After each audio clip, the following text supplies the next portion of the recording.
Martine Nice, je me tourne vers vous, c'est pas facile après un témoignage aussi fort. Vous allez intervenir à plusieurs reprises dans la journée. Là, sur cette séquence, donc je rappelle, vous êtes fondatrice et directrice du Centre des Buttes-Chaumont, qui est spécialisé dans la prise en charge thérapeutique des victimes et des auteurs de violences familiales, extrafamiliales. Là, je voulais plutôt recueillir votre regard clinique sur, puisque vous connaissez tout ça parfaitement, vous recevez beaucoup de victimes et d'auteurs au Centre des Buttes-Chaumont. Donc, vos connaissances sur l'impact qu'ont ces violences sexuelles sur les enfants, qu'est-ce qui se produit en eux au moment des agressions, qu'est-ce que ça suscite pour la suite, comme mécanisme de protection, comme comportement particulier, et qu'est-ce que ça produit chez l'adulte qu'il deviendra. Merci Karine, et bien sûr c'est vraiment un honneur et c'est historique, je crois, que de parler après Emma, parce que contrairement à ce que vous dites, Karine, ça n'est pas plus difficile, c'est l'inverse. C'est-à-dire qu'à la différence de ce que nous avons connu il y a près de 40 ans, eh bien, c'est une jeune fille de 19 ans qui peut parler avec cette finesse en utilisant les mots d'aujourd'hui pour faire comprendre aux professionnels que nous sommes exactement ce qu'elle a vécu de l'intérieur. Donc, vraiment, c'est très important. Je reprendrai d'ailleurs la comparaison qu'Emma a faite sur les camps de concentration, sur la partie ressentie comme morte à l'intérieur de soi après avoir été exposée à cette inhumanité. Voilà, et non pas l'écoute, mais effectivement vraiment entendre profondément, ressentir profondément pour pouvoir donner de l'aide et ouvrir la confiance, c'est avoir la certitude que cette inhumanité, ils la portent en eux quand ils nous regardent et qu'ils attendent que nous leur répondions. Et c'est ça qui est si difficile à comprendre, parce que c'est un mécanisme de survie. Le traumatisme produit ça sur nous. Ce sont des enfants qui sont en quelque sorte pris en otage psychiquement de par les actes qui sont perpétrés sur eux par des personnes qu'au départ, évidemment, tous les enfants aiment, puisque ça se passe au sein de la famille. On a pu aussi apprécier que Emma évoque le fait qu'elle était bien sûr dans l'incapacité d'appeler sa mère maman, et je déplore comme elle l'espèce de côté gnangnan, pardonnez-moi cette simplicité de vocabulaire, qui est utilisée souvent par les travailleurs sociaux dans leurs échanges avec des jeunes, alors que ces jeunes sont peut-être en train de repérer le chemin pour pouvoir accéder à une véritable compréhension de ce qu'ils vivent dans le secret familial. Et de bannir, c'est vrai que c'est quelque chose qu'on recommande au Centre des Buttes-Chaumont, dans les échanges, le terme, cette appellation tendre de maman et de papa, parler simplement de la fonction biologique, père et mère. C'est toujours surprenant pour les gens qui ignorent à quel point c'est important pour ces enfants de voir que ça ouvre ce chemin.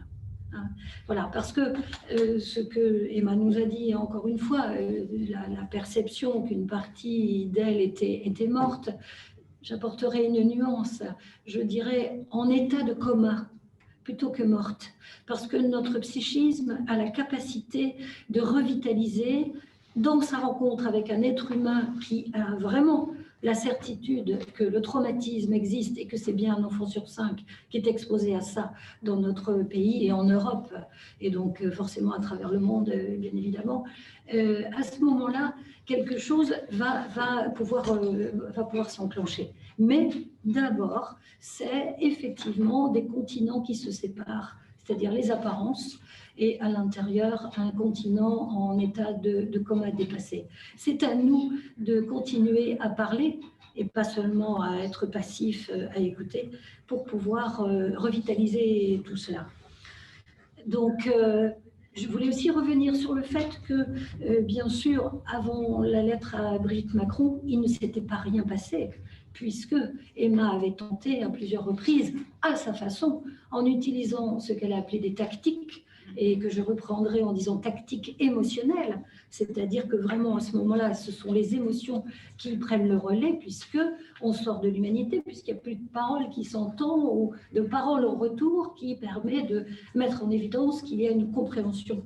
Et à ce moment-là, ces tactiques sont effectivement la tristesse, le repli, la colère, et ça va monter en régime au fur et à mesure de l'âge vers la violence, parce que quand on ne peut plus mettre les mots, le corps prend et rentre dans la violence qui peut être meurtrière. Ça, c'est très important, puisque ce sont des tentatives d'assassinat psychique.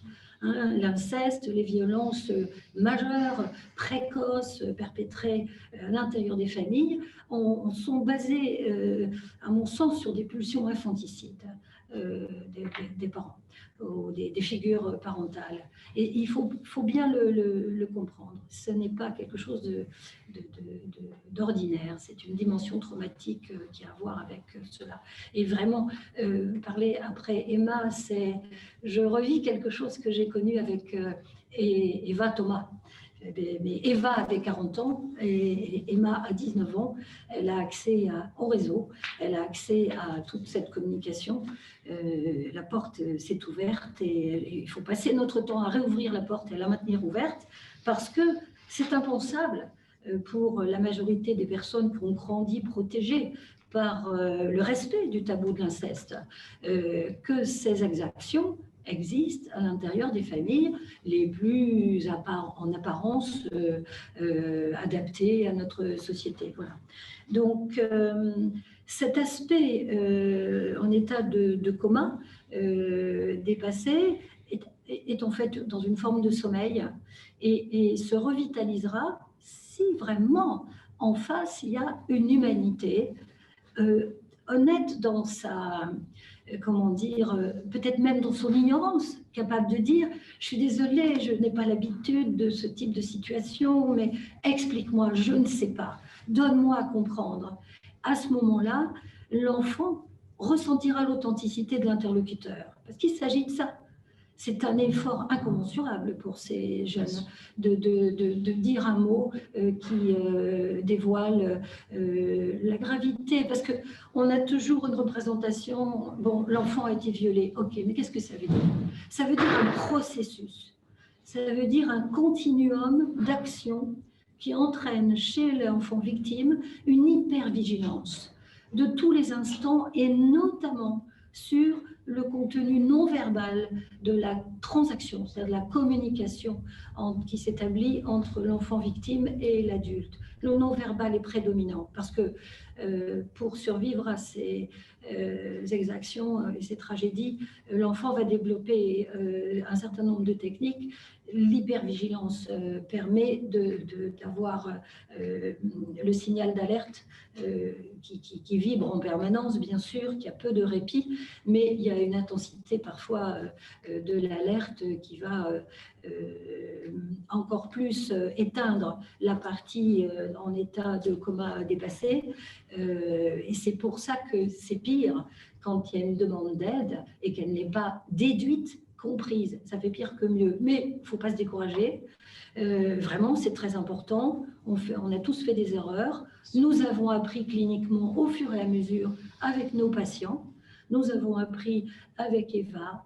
Nous sommes basés sur vraiment ce que les victimes de graves violences sexuelles étaient capables d'énoncer et de partager pour modestement nous adapter. Et la psychiatrie, comme l'avait rappelé Madame Martin-Blacher, a pris le virage dans les années 2000. C'est vrai qu'il faut un très long temps pour que la société accepte cette idée que, ben oui, on peut côtoyer sans le savoir, dans sa vie privée, des victimes, comme on peut côtoyer dans sa vie professionnelle des victimes, alors qu'on devrait savoir que là, c'est beaucoup plus possible de le savoir. Mais il y a encore une aversion de voir. C'est très humain et c'est en fait adapté aux personnes qui n'ont pas été exposées à ces violences, cette aversion de voir, parce que le tabou de l'inceste a été intégré. C'est ça la complexité. Ça nous demande un effort de nous autoriser à déduire du comportement étrange, paradoxal, un peu petit animal, comme le disait Emma, que c'est toute une communication et qui explique exactement comment l'enfant a été projeté hors de l'humanité. On reviendra tout à l'heure sur ces aspects-là, sur la partie formation.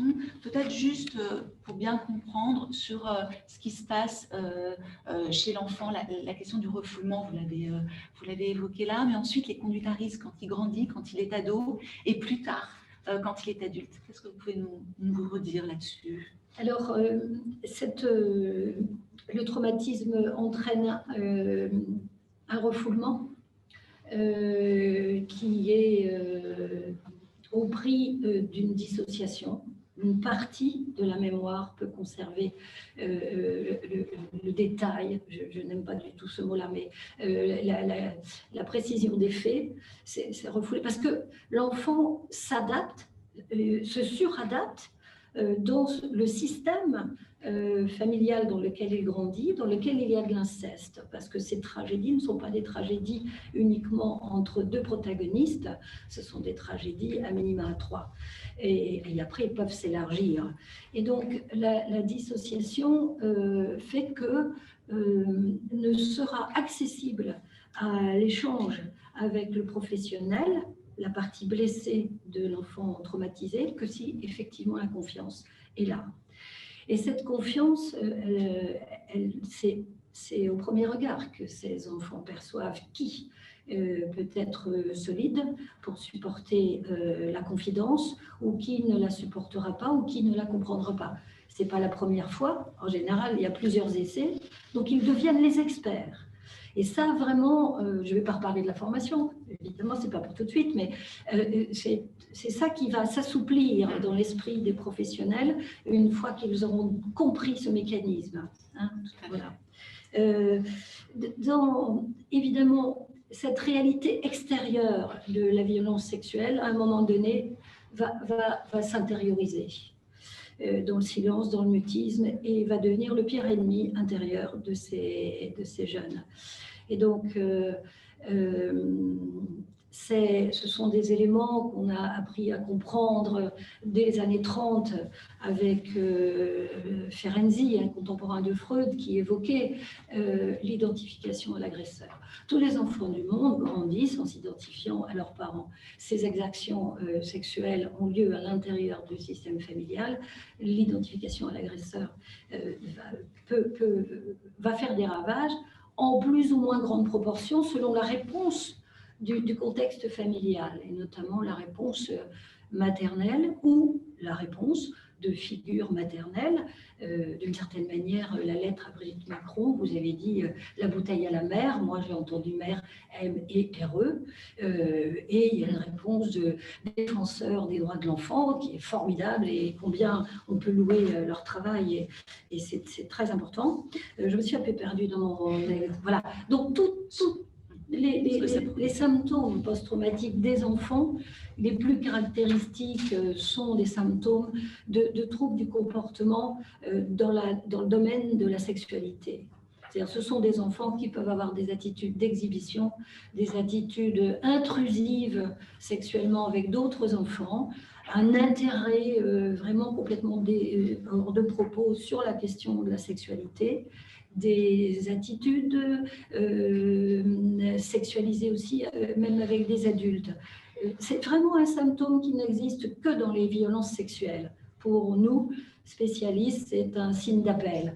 C'est un signe qu'on pourrait dire pathognomonique des violences sexuelles, qu'elles soient incestueuses ou pédocriminelles. Voilà. Tous les autres symptômes peuvent rentrer dans n'importe autre quelle forme de difficulté, vraiment. Mais c'est dans le domaine sexuel, là, c'est caractéristique. Même les dessins se sexualisent. Voilà, il y a des choses très fines à observer. Après, au fur et à mesure que l'enfant grandit, et chez les adolescents, les conduites à risque, qui sont en fait l'agresseur intériorisé, on pourrait dire, qui prennent un peu le contrôle du comportement du jeune désespéré et qui vont devenir violentes, parfois sur les autres physiquement, parfois contre. Il y a tout, vous avez tout, vous avez les tentatives de suicide, vous avez l'addiction, vous avez pour certains des conduites prostitutionnelles, voilà. Mais le repli sur soi aussi très important, et il y a beaucoup d'enfants hospitalisés pour lesquels il fut une époque où la question de « mais n'aurait-il pas vécu un inceste ?» n'était pas dans l'esprit des soignants. Aujourd'hui, j'ose espérer qu'il l'est systématiquement. Voilà, c'est tout simple, s'autoriser à penser 1 sur 5. Voilà. Et puis après, il peut y avoir par exemple, le docteur Marc Shelley, qui travaille sur les polytoxicomanies, a fait une étude en 2003 très intéressante sur la suraccidentalité des jeunes femmes ayant été victimes de violences sexuelles dans l'enfance. Et il a mis en évidence statistique que pour celles-ci, il y avait 8 fois plus de risques d'accident de la circulation. Alors, pas seulement en tant que conduisant la voiture, mais en tant que passagère. C'est-à-dire, il n'y a plus les signaux d'alarme qui fonctionnent sur la question du danger. On va prendre une route inondable, une voiture défectueuse, un chauffeur qui a trop bu, etc.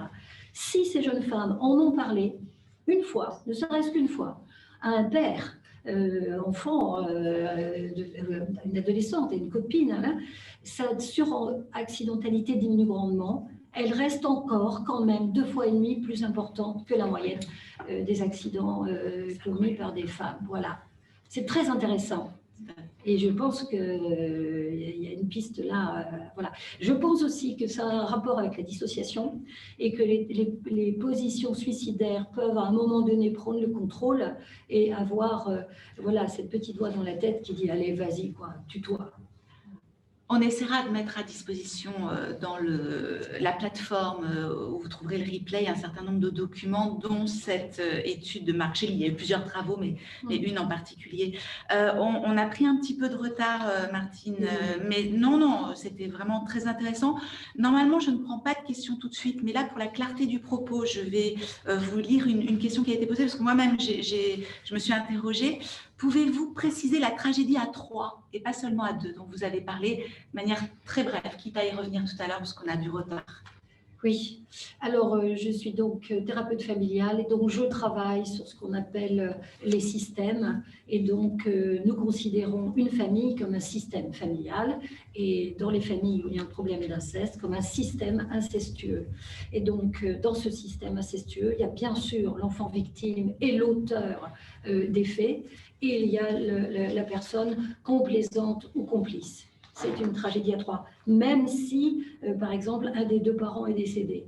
Parce que nous travaillons aussi sur le transgénérationnel, et nous avons constaté depuis 40 ans que très souvent, on trouvait aux générations précédentes des formes d'inceste sur une lignée ou sur les 2.